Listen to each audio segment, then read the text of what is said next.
Hello दोस्तों, नमस्कार। स्वागत है आपका एडवांस एग्रीकल्चर यूट्यूब चैनल में। दोस्तों, आज की इस वीडियो के माध्यम से बागबानी में केला की उन्नत सफल वैज्ञानिक खेती की A to Z संपूर्ण जानकारी शेयर करने वाले हैं, यानी बनाना फार्मिंग। तो केला की खेती कब और कैसे करें, कितनी समस्या आती हैं, कौन कौन से फंगस आते हैं और फ्रूटिंग में कौन कौन से डिजीज़ लगते हैं, ज़्यादा से ज़्यादा उत्पादन निकालने के लिए हमारे किसान भाइयों को कब कौन सी खाद देनी चाहिए, कौन सी सावधानी रखनी चाहिए, कितनी लागत लगती है, कितना उत्पादन होता है, कितना मुनाफा हमारे किसान भाई बागबानी बनाना क्रॉप से कमाई कर सकते हैं। तो संपूर्ण जानकारी के लिए इस वीडियो को पूरा वॉच करें। नमस्कार, आप देख रहे हैं भारतीय कृषि network advance agriculture YouTube channel. मैं हूँ आपका होस्ट एंड दोस्त शिव कुमार। चलिए शुरू करते हैं और अधिक जानकारी के लिए आप हमें इंस्टाग्राम पर ही फॉलो कर सकते हैं, शिव कुमार 095। तो चलिए प्रारंभ करते हैं और सबसे पहले बात करते हैं उन्नतशील किस्में। तो देखिए, मार्केट पर तो ढेर सारी सैकड़ों वैरायटी हैं, लेकिन ऑल ओवर इंडिया पर सबसे ज़्यादा 70-80% जो वैरायटी लगाई जाती है वो है G9 जो वैरायटी है, काफ़ी अच्छा उत्पादन देती है। तो हम यदि किसी वैरायटी को रेकमेंडेड करेंगे तो वो है बनाना की G9 जो वैरायटी है, काफ़ी बढ़िया उत्पादन देती है। जो घौर का वजन होता है, जो पूरी एक प्लांट से एक घौर से जो वजन प्राप्त होता है, 30 से 35 किलोग्राम तक घौर का वजन होता है। तो आइए बात करते हैं, और भी आप टिश्यू कल्चर्स हैं, उन्नतशील किस्मों को ही आप खरीद सकते हैं नर्सरी, ट्रस्टेबल नर्सरी से भी आप जो बनाना के ट्री को, पौधों को खरीद सकते हैं। बस रजिस्टर्ड आपको नर्सरी से खरीदना है, ऐसा नहीं है कि कोई अन्य वैरायटी पकड़ा दी G9 को बोलकर। तो टिश्यू कल्चर से तैयार किए गए पौधे का आप चुनाव कर सकते हैं। तो आपको उन्नतशील किस्मों को ही चुनाव करना चाहिए। उनमें से सबसे बेस्ट वैरायटी है वो है G9। आइए बात करते हैं अनुकूल समय। केला की खेती हमारे किसान भाई करते हैं, तो कौन से महीने पर रोपण करें, आइए समझते हैं, जिससे मार्केटिंग रेट अच्छा मिले, किसान भाई जब प्लांटेशन करे कोई दिक्कत ना आए, समस्या ना आए। तो आप केला की खेती बरसात में जून, जुलाई और अगस्त महीने तक आप प्लांटेशन कर सकते हैं। जून जुलाई काफ़ी बढ़िया है, जुलाई अगस्त तक हमारे किसान भाई बरसात के दिनों पर प्लांटेशन करते हैं। इसके अलावा गर्मियों के दिनों पर अक्टूबर से दिसंबर काफ़ी परफेक्ट टाइम माना जाता है। इस टाइमिंग पर स्पेशल आप जुलाई अगस्त का जो महीना का जो टाइम रहता है, इस समय भी हमारे किसान भाई काफ़ी अच्छे से प्लांटेशन कर सकते हैं और काफ़ी अच्छे से पौधा ग्रोइंग लेता है इस समय। आइए बात करते हैं जलवायु। केला की क्रॉप के लिए जलवायु। तो केला की क्रॉप के लिए नम और आर्द्र जलवायु की यह क्रॉप है, और इसके लिए जितना मौसम ठंडक रहता है मौसम पर, उतना ही अच्छे से जो पौधा है वो ग्रोइंग लेता है। तो इसकी जो क्रॉप है, यदि टेम्परेचर की बात कर लें तो न्यूनतम टेम्परेचर 10 से 12 डिग्री सेल्सियस और अधिकतम 35 से 36 डिग्री सेल्सियस का जो तापक्रम होता है, काफ़ी अनुकूल माना जाता है। यदि 40-45 डिग्री सेल्सियस से ऊपर का तापमान जाता है तो थोड़ा सा जो गौर होती है उसका वजन बहुत हल्का रह जाता है, जो फल हैं वो कमज़ोर हो जाते हैं और उतना अच्छा वजन देखने के लिए नहीं मिलता है, पैदावार घट जाती है। तो एक एवरेज 28 से 32 डिग्री का जो तापक्रम है काफ़ी परफेक्ट माना जाता है। दोस्तों, बात कर लेते खेत की तैयारी। तो खेत की तैयारी किस प्रकार करना है? सर्वप्रथम मीडियम गहराई में चलने वाले जैसे कल्टीवेटर है, दगफेट है, तोता हल से या फिर प्लाउ से आपको पहली दूसरी प्लाविंग आपको कराना चाहिए। और 2 ट्रॉली गोबर खाद एकदम पूरे खेत में बिखेर दीजिए, या फिर बेड विधि से खेती कर रहे हैं तो बेड के ऊपर आपको देना है। तो अंतिम जुताई में पाटा लगाकर खेत को एकदम समतल करा दीजिए दोस्तों।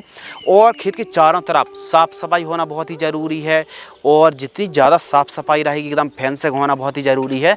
और ग्रीन नेट भी आप पूरे खेत के चारों तरफ 5 से 6 फीट ऊंचाई वाली ग्रीन नेट को भी खींच लीजिए। इससे जो वायरस हैं, जो फंगस हैं, एकदम एक खेत से दूसरे खेत पर ट्रांसमिशन नहीं होते हैं और काफ़ी स्वस्थ आपके प्लांट तैयार होते हैं। एवं केला की खेती आप कर रहे हैं तो उत्तम जल निकास का प्रबंध होना बहुत ही ज़रूरी है। और मृदा की जो pH वैल्यू है 5.5 से लेकर 7.5 तक चल जाती है। और केला की खेती काली मिट्टी, काली दोमट, चिकनी दोमट, पीली मिट्टी, लाल मिट्टी, हल्की दोमट है, तो अभी काफ़ी अच्छा उत्पादन हमारे किसान भाई निकाल सकते, कोई दिक्कत की बात नहीं है। बस 7.5 से pH वैल्यू ऊपर नहीं होनी चाहिए। यदि ऊपर है तो जिप्सम का आप प्रयोग कर सकते हैं। तो इस प्रकार हमारे किसान भाइयों को सोइल और खेत की तैयारी, खेत की प्रिपरेशन करना चाहिए। आइए बात करते हैं वेड प्रिपरेशन यानी वेड तैयार। तो केला की खेती हमारे किसान भाई वेड विधि से ही करें। वेड में यदि आप प्लांटेशन करते हैं तो बहुत ही अच्छी बढ़वा लेता है। बनाना का जो ट्री होता है, पौधा होता है, काफ़ी जल्दी से बढ़वा लेता है और काफ़ी अच्छी पैदावार भी देखने के लिए मिलती है। तो वेड मेकर है, फिर वेड राइजर से आपको वेड तैयार कराना है। वेड की चौड़ाई 2.5 फीट रखनी है, वेड से वेड की दूरी आपको 6 फीट रखनी है और वेड की जो ऊंचाई आपको रखनी है वो रखनी है आपको 1 फीट। इस डिस्टेंस से आपको एकदम वेड मेकर या फिर वेड राइजर से आपको तैयार करा लेना है। बात करते हैं बुआई के समय खाद यानी बेसल डोज। तो बेड के ऊपर हमको कौन कौन सी खाद देनी है, कितनी मात्रा पर देना है, आइए समझते हैं। तो इस प्रकार भी आप समझ लीजिए कि इन सभी का कॉम्बिनेशन बना लीजिए और प्रति पौधे 50 से 60 ग्राम जो खाद हम आपको बताएंगे उस हिसाब से देकर के आपको प्लांटेशन पौधरोपण कर देना है। तो बुआई के समय कौन कौन सी खाद लेना है, 150 kilogram SSP single super phosphate उर्वरक खाद पाउडर फॉर्म वाली लेना है, 150 किलोग्राम यानी 3 बैग, और इसके अलावा 1 बैग 50 किलोग्राम DAP खाद और MOP muriate of potash 25 kilogram. 5 kilogram से लेकर 10 किलोग्राम आपको लेना है रिजेंट GR और 2 ट्रॉली गोबर की खाद। इन सभी को मिक्स करना है। गोबर की खाद बाद में आप प्रयोग कर लीजिए, यानी पहले, और फिर उसके बाद आप जो हम रासायनिक खाद बता रहे हैं इनको मिक्स करके प्रति पौधा 50 से 60 ग्राम आपको प्रति पौधा देकर रोपण करना है। तो इस प्रकार बुआई के समय प्रति एकड़ की दर से आपको हमने जो डोज बताया, कॉम्बिनेशन बताया है, पर एकड़ की दर से ही बतलाया है। बात कर लेते हैं ड्रिप इरिगेशन यानी टपक सिंचाई से यदि आप बनाना की फार्मिंग करते हैं तो उत्पादन में 4 चांद लग जाएंगे। तो किस प्रकार आपको ड्रिप लगाना, कौन सी लगाना है, तो 20 mm आप 1.5 फीट बटन वाली का चुनाव कर सकते हैं। बागबानी के लिए हल्की और सस्ती ड्रिप पड़ती है, ये बात आप मान लीजिए। तो आपको 20 mm ड्रिप इरिगेशन को लगा सकते हैं और मल्चिंग पेपर भी हमारे किसान भाई लगा सकते हैं। बस खरपतवार नहीं उगते, ड्रिप आप जरूर लगाइए, जिससे खाद देने में, सिंचाई करने में बहुत ही आसानी हो जाती है। तो मल्चिंग लगाने से 1 एकड़ में 10-12 हज़ार रुपये का खर्चा आता है मल्चिंग पेपर में। तो खरपतवार ना उगे तो मल्चिंग पेपर आप चाहें तो लगा सकते, ऑप्शनल है, जो आपको अच्छा लगे। यदि मल्चिंग पेपर लगा रहे तो 25 से 30 माइक्रोन का मल्चिंग आपको पेपर लगाना पड़ेगा। 20 माइक्रोन का मल्चिंग पेपर नहीं चलेगा।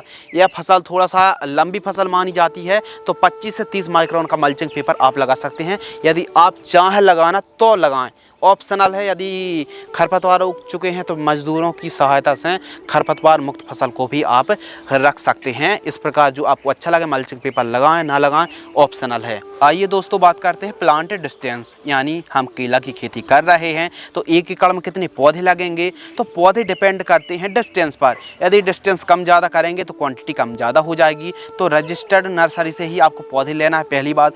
दूसरी बात, पौधे से पौधे की जो आपको दूरी रखनी है वो रखनी है 5 फीट और लाइन से लाइन की दूरी आपको रखनी है 6 फीट। यदि आप 6 बाई 5 में लगाते हैं तो 1450 पौधे 1 एकड़ में लग जाएंगे। यदि आप 7 बाई 5 में लगाते हैं तो 1250 पौधे लगेंगे और यदि आप 5 बाई 5 में लगाते हैं तो 1750 पौधे लगेंगे और यदि आप 7 बाई 4 में लगाते हैं तो 1550 पौधे एकड़ में लग जाएंगे। लेकिन उचित और सही डिस्टेंस कौन सा है आप तो ये बताइए। तो पौधे से पौधे की दूरी 5 फीट और लाइन से लाइन की दूरी आप 6 फीट रखिए, सबसे बढ़िया है। 1 एकड़ में 1450, 1400, 1500 पौधे लग जाएंगे। यह जो डिस्टेंस है काफ़ी बढ़िया, काफ़ी परफेक्ट डिस्टेंस है। यानी कुछ किसान भाई 7 बाई 5 में लगाते हैं, यानी पौधे से पौधे की दूरी 5 फीट और लाइन से लाइन की दूरी 7 फीट रखते हैं। तो 7 बाई 5 में लगाते हैं तो 1250 पौधे 1 एकड़ में लग जाएंगे। तो 1 एकड़ में आपको लगभग ये मान लीजिए 1200-1300 से 1400 पौधे 1 एकड़ में आपको ज़रूर लगाना चाहिए। बात करते हैं पौधरोपण। तो पौधरोपण आपको किस प्रकार करना है। सबसे पहले आपको गड्ढा खोद लेना है 1 बाई 1 का। 1 बाई 1 गड्ढे खोदने के बाद 15 से लेकर 30 दिनों तक की तेज़ धूप आप लगवाइए और उसके बाद गड्ढे की चौड़ाई और गहराई 1 फीट आपको रखनी है। जैसे ही आपने तेज़ धूप 15-30 दिन की लग चुकी है तो प्रति गड्ढा लगभग 2 किलोग्राम से लेकर 5 किलोग्राम गोबर की खाद आपको डाल देना है। और जो हमने आपको कॉम्बिनेशन बतलाया था कि SSP 150 kilo, DAP 50 kilo, MOP 25 kilo और रिजेंट 10, इन सभी को मिक्स करके आपको प्रति पौधा 60 से लेकर 80 ग्राम प्रति पौधे की दर से जड़ों के पास आपको देना है और ठीक तरीके से नमी होना बहुत ही ज़रूरी है। उसके बाद आपको प्रति गड्ढे 1-1 पौधे की पौधरोपण आपको कर देना है। यदि इस प्रकार यदि आप पर्याप्त मात्रा पर नमी रहती है और आप प्लांटेशन कर देते हैं तो काफ़ी अच्छी बढ़वार आपका पौधा लेगा। और जो न्यूट्रिएंट की आप पूर्ति कर रहे हैं, जो आप पौधे लगा रहे हैं और यदि बुआई के समय खाद देते हैं तो काफ़ी अच्छी वानस्पतिक बढ़वार देखने के लिए मिलती है। आइए बात करते हैं सिंचाई यानी एरीगेशन। तो केला की क्रॉप बहुत ज़्यादा सिंचाई करते हैं तो भी नुकसानदायक है और बहुत कम सिंचाई करते हैं तो भी नुकसानदायक है। तो इसीलिए बहुत ज़्यादा सिंचाई की आवश्यकता नहीं होती, बस जड़ों के पास नमी बनी रहनी चाहिए। यानी कम सिंचाई करने से पैदावार उपज में गिरावट देखने के लिए मिलती है। यदि आप ड्रिप से खेती कर रहे हैं तो 2-2 दिनों के अंतराल पर 2.5 से 3 घंटे आप सिंचाई कर सकते हैं। यदि आप स्प्रिंकलर से खेती कर रहे हैं तो 10 से 15 दिनों के अंतराल पर आप सिंचाई कर सकते हैं। और यदि आप फ्लड एरीगेशन से सिंचाई कर रहे हैं, नाली विधि से आप सिंचाई कर रहे हैं तो 10-10 दिनों के अंतराल पर हमारे किसान भाई 10-12 दिनों के अंतराल पर सिंचाई कर सकते हैं। तो आवश्यकता अनुसार आपको सिंचाई करना है।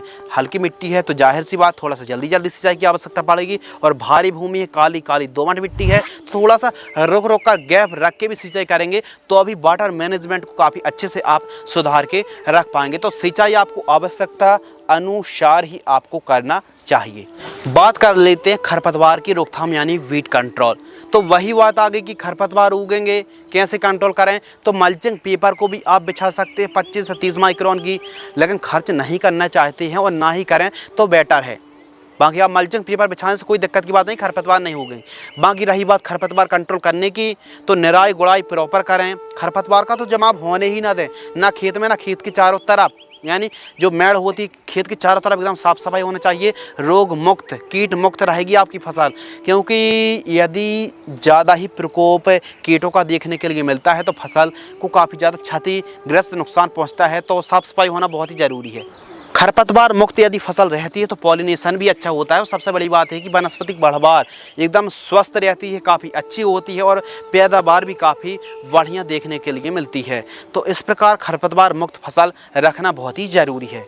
बात करते हैं पौधे की कीमत। यदि आप G9 वैरायटी को लगाते हैं दोस्तों तो ये मान लीजिए प्रति पौधा 14-15 रुपये के आसपास एक पौधे की कीमत हमको लगती है। तो 1 एकड़ में 1500 पौधे के आसपास प्लांटेशन हम करेंगे तो ये मान लीजिए तकरीबन 1 एकड़ में पौधे का जो खर्च है 22,500 रुपये के आसपास 1 एकड़ में पौधे का खर्च लग जाता है। तो किसी भी ट्रस्टेबल नर्सरी से G9 केले की जो वैरायटी है 14-15 रुपये के आसपास कीमत हमको देखने के लिए मिलती है। 15 रुपये में एक पौधा ईजिली तरीके से आ जाता है। आइए दोस्तों बात करते हैं स्प्रे शेड्यूल। तो केला की क्रॉप पर कई प्रकार की समस्या आती है, उन्हीं में से कुछ रोग हैं और फसल एकदम पीलापन की समस्या देखने के लिए मिलती है। तो फसल हरी भरी रहे, बढ़वार अच्छी ले और गौर पर हरा मच्छर और कई प्रकार के रस चूसक कीटों का प्रकोप देखने के लिए मिलता है। तो इसके लिए सबसे पहले तो आप फल मक्खी फेरोमोन ट्रैप लगाइए, पीला और नीला ट्रैप लगाइए। 1 एकड़ में 20 पीस आपको लगाना चाहिए। और जो केला की जो घौर होती है उन पर आप जब प्योर मैच्योरिटी आ जाए तो उन पर आप पन्नी से कवर जरूर कर दीजिए, जिससे हरा मच्छर या फिर दाग धब्बे या फिर फंगस का प्रकोप देखने के लिए ना मिले। बाकी आपको स्प्रे तो करने ही पड़ेंगे। तो आइए समझते हैं जो कीट प्रबंधन होते हैं, कौन कौन से कीट आते हैं। तो मुख्य रूप से एफिड आता है, जैसिड आता है, सफ़ेद मक्खी आती है, फल मक्खी, माइट्स, दीमक, वाइट ग्रब, डाउनी मिल्ड्यूड। इसके अलावा सिया टोका आता है, झुलसा आता है, काला मच्छर, आर्द्र गलन, रूट रॉड, सुंडी। इसके अलावा कैटरपिलर, तना छेदक, सेमिलोपर, तंबाकू खिल्ली और जड़ गलन की समस्या आती है। सुंडी का प्रकोप देखने के लिए मिलता है। और साथ ही कुछ ऐसी बीमारियां आती हैं जो कि आप इस फोटो पर देख रहे हैं, डिस्प्ले पर देख रहे हैं। काफ़ी ज़्यादा नुकसान पहुंचाने वाली यह डिजीज़ है, यह बीमारी है। नेमेटोड की भी समस्या देखने के लिए मिलती है। ज़्यादा सिंचाई कर देते हैं तो भी फसल में नुकसान और पीलापन की समस्या देखने के लिए मिलती हैं। तो हमने आपको बता दिया है कि जैसे ही गौर निकल जाती है और लगभग 45 दिन बाद गौर को पन्नी से कवर जरूर कर दीजिए। कुछ इस प्रकार जो कि आप फोटो पर देख रहे हैं, इस प्रकार पन्नी में आपको कवर कर देना है। आइए बात करते हैं स्प्रे शेड्यूल।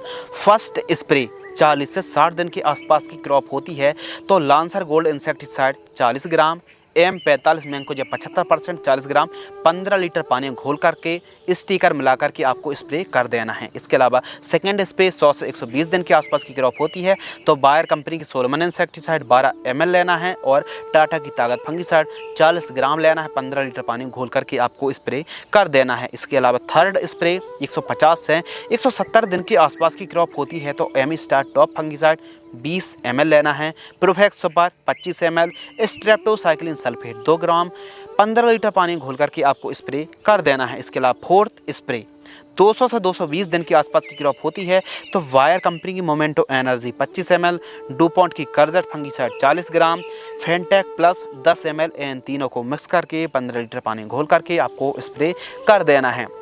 ये बात हो गई स्प्रे शेड्यूल।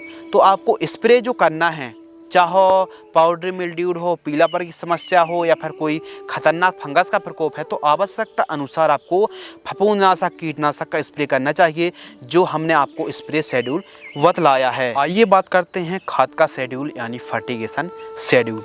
तो जो किसान भाई ड्रिप से खेती कर रहे हैं तो वह खाद का शेड्यूल फर्टिगेशन शेड्यूल अलग चलाएंगे और जो किसान भाई साधारण तरीके से खेती कर रहे हैं तो उनका फर्टिगेशन का शेड्यूल अलग है।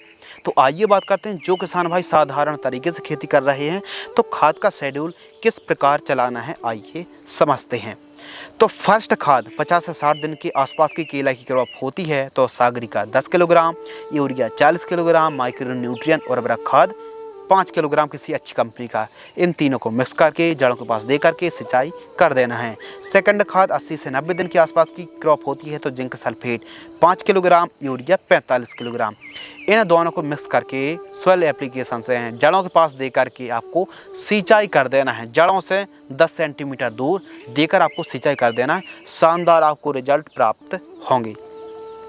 बात कर लेते हैं थर्ड खाद। थर्ड कॉम्बिनेशन 130 से 150 दिन के आसपास की क्रॉप होती है तो कैल्शियम नाइट्रेट और उर्वरक खाद 15 किलोग्राम और बोरॉन 500 ग्राम, केवल इन दोनों को मिक्स करके आपको सिंचाई कर देना है। और जानकारी आपको जो शेयर कर रहे हैं प्रति एकड़ की दर से शेयर कर रहे हैं। और केला की जो क्रॉप है एकदम लंबी फसल है और 12-14 महीने में हार्वेस्टिंग के लिए एकदम तैयार हो जाती है।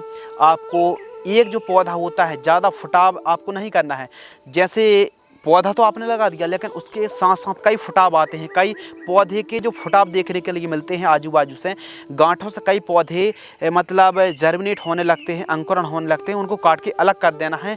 एक गड्ढे से एक पौधे से आपको एक ही गौर को लेना है, एक ही आपको पौधे को तैयार करना है। ज़्यादा पौधे को तैयार करेंगे तो ज़्यादा न्यूट्रिएंट बढ़ जाएगा और उतने अच्छे गौर पर वजन देखने के लिए नहीं मिलेगा। तो एक पौधे से आपको एक ही मतलब प्लांट को, एक ही ट्री को तैयार करना है, यानी एक गांठ से एक ही पौधे को तैयार करना चाहिए।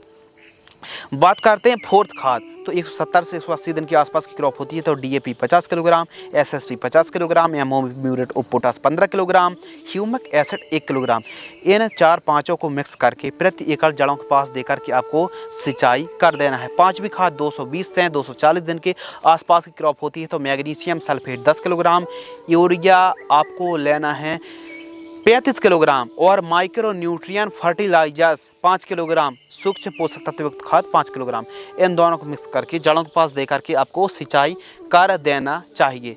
बात करते हैं छठवीं खाद। छठवीं खाद 260 से 280 दिन के आसपास की क्रॉप होती है तो आपको एसएसपी 30 किलोग्राम, डीएपी 30 किलोग्राम, इन दोनों को प्रति एकड़ की दर से जड़ों के पास दे करके आपको सिंचाई कर देना चाहिए। तो ये था फर्टिगेशन शेड्यूल। आवश्यकता अनुसार आपको फर्टिगेशन शेड्यूल चलाना चाहिए। बात करते हैं जो किसान भाई ड्रिप से खेती कर रहे हैं तो उनके लिए खाद का शेड्यूल अलग है। क्यों है? क्योंकि वेंचुरी के माध्यम से घुलनशील खाद का प्रयोग करना है। तो कौन कौन सी खादें किस स्टेज पर, कितनी मात्रा पर, कब देना है, आइए समझते हैं। फर्स्ट कॉम्बिनेशन 30 दिन से लेकर 70 दिन के आसपास की क्रॉप होती है तो 6-6 दिनों के अंतराल पर इन खाद को आप छोड़ सकते हैं। जैसे NPK 19-19-19 3 kilogram, NPK 12-61-0 3 kilogram, NPK 17-44 3 kilogram, humic acid 500 ग्राम, माइक्रो न्यूट्रिएंट 500 ग्राम। इनको ऐसा नहीं एक दिन में सभी खादों को नहीं छोड़ना है। एक दिन में एक खाद 6 दिनों की अंतराल पर। मान लो एक खाद आज छोड़ दी, फिर 6 दिन के बाद आपको दूसरी खाद छोड़ना है। ऐसा नहीं कि एक साथ आपने सभी, ऐसा नहीं, सभी की सभी खादें प्रति एकड़ की दर से हम आपको जानकारी बता रहे हैं। ये था फर्स्ट कॉम्बिनेशन। अब बात कर लेते हैं सेकंड कॉम्बिनेशन। तो 80 से 150 दिन के आसपास की क्रॉप होती है, तो 7 दिनों के अंतराल पर आप इन खादों को छोड़ सकते हैं। जैसे NPK 052 4 kilogram, NPK 1340 4 kilogram, NPK 1261 4 kilogram, NPK 1744 4 kilogram drips हैं। 7 दिनों के अंतराल पर इन खादों को, इन घुलनशील खादों को आप छोड़ सकते हैं। बात करते हैं थर्ड कॉम्बिनेशन। तो 160 से 210 दिन के आसपास की क्रॉप होती है, तो 5 दिनों के अंतराल पर आप इन खादों को छोड़ सकते हैं। जैसे NPK 0050 5 kilogram, NPK 13045 5 kilogram, calcium nitrate 5 kilogram, magnesium sulphate 5 kilogram, ferrous sulphate 1 kilogram और माइक्रो न्यूट्रिएंट फर्टिलाइजर्स 500 ग्राम। इनको 5 दिनों के अंतराल पर बनाना यानी केला की क्रॉप पर आपको छोड़ना है।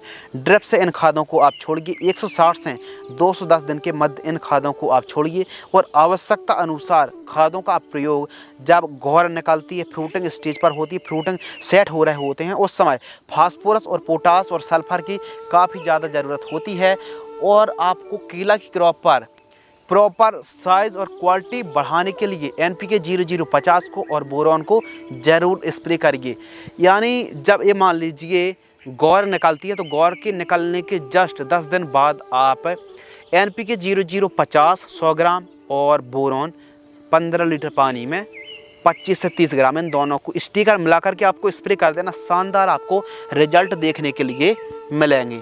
तो इस प्रकार आपको किसान भाइयों, यदि आप साधारण तरीके से खेती कर रहे हैं तो आप जड़ों के पास देकर सिंचाई कर सकते हैं। लेकिन जो किसान भाई ड्रिप से खेती कर रहे हैं तो वेंचुरी के माध्यम से इन खादों को छोड़ते हैं, तो फ़ायदा क्या होगा? फ़ायदा यही होगा कि पैदावार, उपज बढ़िया देखने के लिए मिलेगी।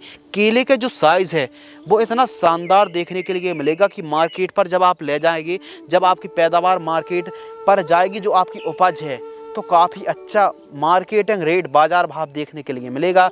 वही किसान भाई परंपरागत तरीके से खेती करते हैं तो उतना अच्छा बाज़ार भाव इसलिए नहीं मिल पाता है कि जो फल होते हैं, केला होते हैं, उतनी अच्छी क्वालिटी नहीं दे पाती हैं। तो क्वालिटी, साइज़, शेप सब कुछ आपको मिलेगा। वीडियो को पूरा यदि आप वॉच करते हैं तो संपूर्ण जानकारी इस वीडियो पर है। तो आवश्यकता अनुसार आपको न्यूट्रिएंट स्प्रे करना है, आवश्यकता अनुसार ही सिंचाई करना है। तो इस प्रकार हमारे किसान भाई केला की खेती पर फर्टिगेशन शेड्यूल चलाना चाहिए। बात कर लेते हैं लाइफ साइकिल।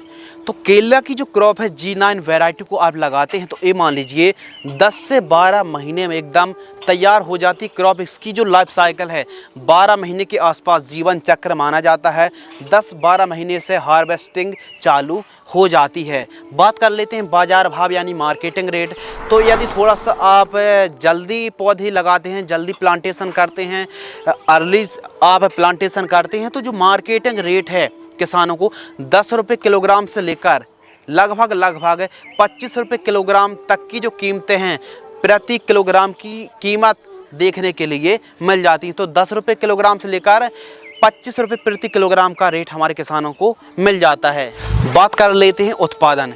तो यदि हम 1 एकड़ पर ये मान लीजिए 1200 पौधे भी लगाते हैं और एक पौधे की जो गौर है वो लगभग यदि 30 केजी एक गौर में जो वज़न होता है और इससे ज़्यादा होता है, तो एक गौर का जो वज़न है यदि 30 केजी ही हम जोड़ लें और 1200 पौधे लगा, तो हम ज़्यादा रहे 1400-1500 पौधे लगा रहे हैं, लेकिन 1200 पौधे का कैलकुलेशन भी निकाल लें तो ये मान लीजिए लगभग 12 या 36,000 किलोग्राम 1 एकड़ से उत्पादन हमारा निकलता है। यानी ये मान लीजिए लगभग 360 क्विंटल 1 एकड़ से, यानी 36 टन के आसपास 1 एकड़ से उत्पादन उपज हमारी प्राप्त होती है। और इससे भी ज़्यादा उत्पादन उपज निकलती है। यह 100% बात एकदम सही है। बात कर लेते हैं लागत। तो सभी एक्सपेंसेस को जोड़कर, चाहे पौधे का खर्च हो या फिर ट्रांसपोर्टेशन का खर्च हो, जो हमने स्प्रे की, जो हमने खाद का सॉइल एप्लीकेशन से चलाई, और सभी एक्सपेंसेस को जोड़कर, चाहे मज़दूरों का खर्च हो या फिर बंधाई का खर्च हो या फिर जितने भी खर्च इंक्लूड, चाहे खेत की तैयारी, उन्नतशील जो हमने आपको तरीका बताया खेती करने का, जो भी एक्सपेंसेस हैं तो आप ये मान लीजिए 1 एकड़ में केला की खेती करते हैं तो स्टार्टिंग पर 1 एकड़ में लगभग 50,000 रुपये के आसपास खर्च आता है। आइए दोस्तों बात करते हैं मुनाफा यानी बेनिफिट और साथ ही नेट प्रॉफिट। तो जो मुनाफा है डिपेंड करता है बाज़ार भाव पर और उत्पादन पर। यदि 1 एकड़ में आपका लगभग 36 टन उत्पादन हुआ और किसानों को कम से कम मिनिमम भी 10 रुपये केजी का रेट मिल गया, 10 × 100 यानी 1,000 रुपये क्विंटल का ही रेट मिल जाता, 10 रुपये प्रति केजी का ही रेट मिल जाता है, यानी 1,000 रुपये क्विंटल का ही रेट प्राप्त होगा। और जो उपज है, जो उत्पादन हुआ वो 360 क्विंटल 1 एकड़ से उत्पादन प्राप्त हुआ, इससे भी ज़्यादा होता है। तो 360 में यदि हम इंटू करेंगे दोस्तों 1,000 का, तो 3,60,000 रुपये के आसपास 1 एकड़ से आमदनी मुनाफा होगा। लेकिन अब अभी यह नेट प्रॉफिट नहीं है, क्योंकि मुनाफा में से लागत को घटा देंगे तो नेट प्रॉफिट आ जाएगा। तो मुनाफा होगा हमारा 3,60,000 रुपये, लागत लगी लगभग 50,000 रुपये। यदि हम 3,60,000 रुपये में से लागत 50,000 को घटा देंगे तो 3,10,000 रुपये हमारी शुद्ध आमदनी नेट प्रॉफिट 3,10,000 रुपये होगा। तो इस प्रकार हमारे किसान भाई 1 एकड़ से ज़्यादा में यदि 2-3 एकड़ में केला की खेती करते हैं, यदि परंपरागत तरीके से हटकर थोड़ा सा वैज्ञानिक तरीके से मल्चिंग ड्रिप में यदि केला की खेती करते हैं तो इससे भी ज़्यादा आमदनी होगी, ज़्यादा मुनाफा होगा। यदि अच्छे तरीके से शाइनिंग, शेप और साइज यदि बनाना का काफ़ी अच्छा है तो मार्केट में भी जल्दी बिकेगा और काफ़ी अच्छी कीमत में आपकी उपज बिकेगी। तो इस प्रकार यदि आप 1 एकड़ में केला की खेती करते हैं तो मोटा मोटी आप मान लीजिए 3 लाख रुपए आप बड़े ही आसानी से कमाई कर सकते हो। इस प्रकार यदि आप 3-4 एकड़ पर केला की खेती करते हैं तो काफ़ी अच्छा मोटा मुनाफा आप केला की खेती से निकाल पाएंगे। तो आज की इस वीडियो पर बागवानी पर हमने बनाना फार्मिंग की A to Z संपूर्ण जानकारी शेयर की। अधिक जानकारी के लिए इंस्टाग्राम पर आप हमें फॉलो कर लीजिए शिवकुमार 095। तो मिलते हैं इसी प्रकार कृषि कार्य से जुड़ी नई नॉलेजेबल महत्वपूर्ण जानकारी के साथ। तब तक के लिए धन्यवाद, नमस्कार, जय हिंद, वंदे मातरम।